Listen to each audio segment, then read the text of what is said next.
नमस्कार, मैं हूं शैलेश।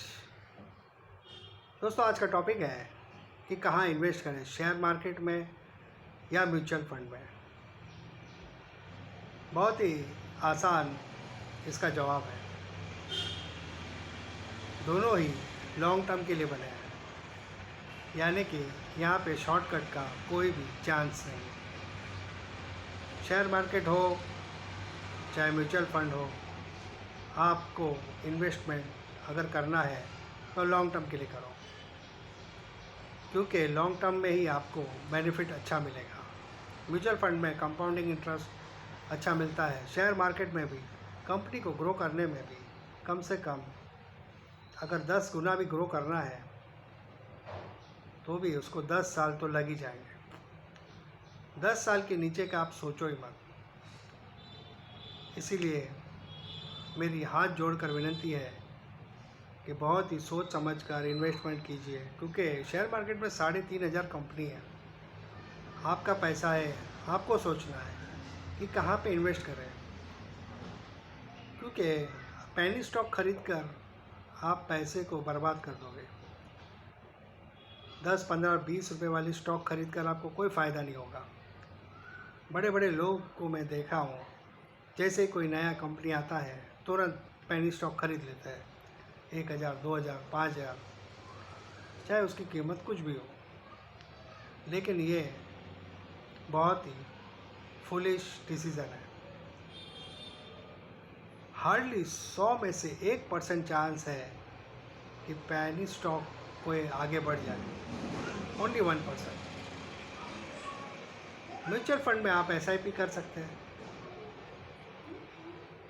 सिस्टमेटिक इन्वेस्टमेंट प्लान लीजिए। महीने के 1,000, 2,000, 3,000, 4,000, जितना भी आप पैसा डाल सके डालिए, लेकिन कम से कम 10 साल के लिए भूल जाइए।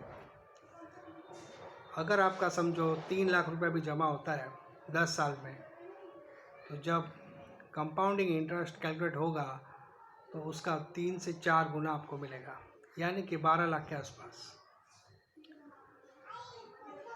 बहुत ही पेशेंस रखना पड़ता है दोस्तों। एक पेड़ है, ये आपने उगाया है, जो 10 साल के बाद, 15 साल के बाद आपको इसका फल मिलेगा।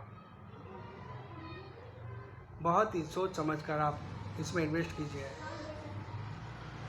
वरना FD तो है ही।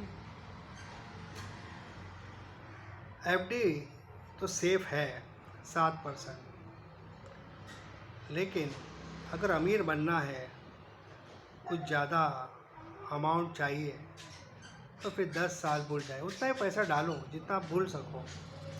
मान लो आप 50,000 इनकम करते हो महीने का, तो उसका 10% सेविंग करो, यानी कि 5,000।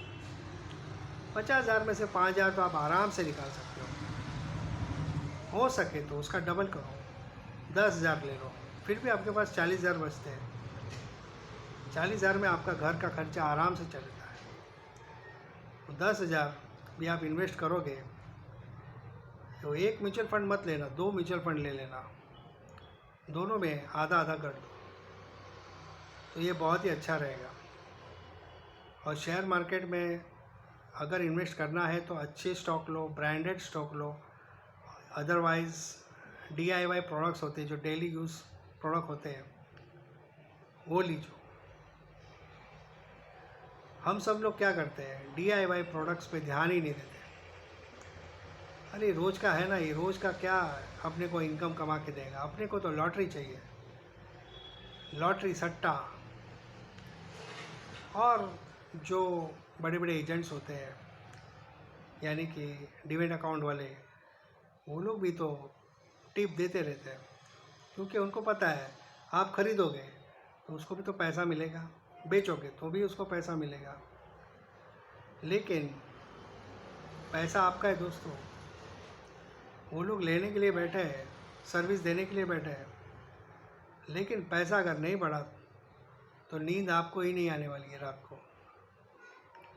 फिर आपको लगेगा अरे यार क्या करा, कहाँ मैंने पैसा डाला, फंस गया। बहुत सारा टेंशन देता है शेयर मार्केट, टेंशन देता है, क्योंकि अगर भाव नहीं बढ़े तो रात को नींद भी नहीं आती है। म्यूचुअल फंड में ऐसा नहीं है। म्यूचुअल फंड में आपका पैसा बढ़ना ही है, कंपाउंडिंग इंटरेस्ट मिलना ही है, तो वो थोड़ा सेफ है दोस्तों। बहुत ही सोच समझ कर शेयर मार्केट में इन्वेस्ट करो। जितना आप शेयर मार्केट में इन्वेस्ट करते हो उससे डबल म्यूचुअल फंड में करो। अगर आप 5,000 शेयर मार्केट में डालते हो तो 10,000 म्यूचुअल फंड में डालो। और जब तक पूरी आप कंपनी की कुंडली नहीं निकाल लेते तब तक मत डालो, चाहे शेयर मार्केट हो चाहे म्यूचुअल फंड हो। और एक्सपेंस रेशियो म्यूचुअल फंड का ज़रूर देखें, क्योंकि कुछ बातें होती है जो नहीं बताते। और जब आप बेचने जाओगे ना तब पता चलेगा, अरे यार इतना सारा पैसा मेरा कट गया। तो दोस्तों ये थी कुछ बेसिक बातें शेयर मार्केट और म्यूचुअल फंड के बारे में। वीडियो अच्छा लगे तो लाइक कीजिए, सब्सक्राइब कीजिए। मिलते हैं एक नए वीडियो पर। जय हिंद।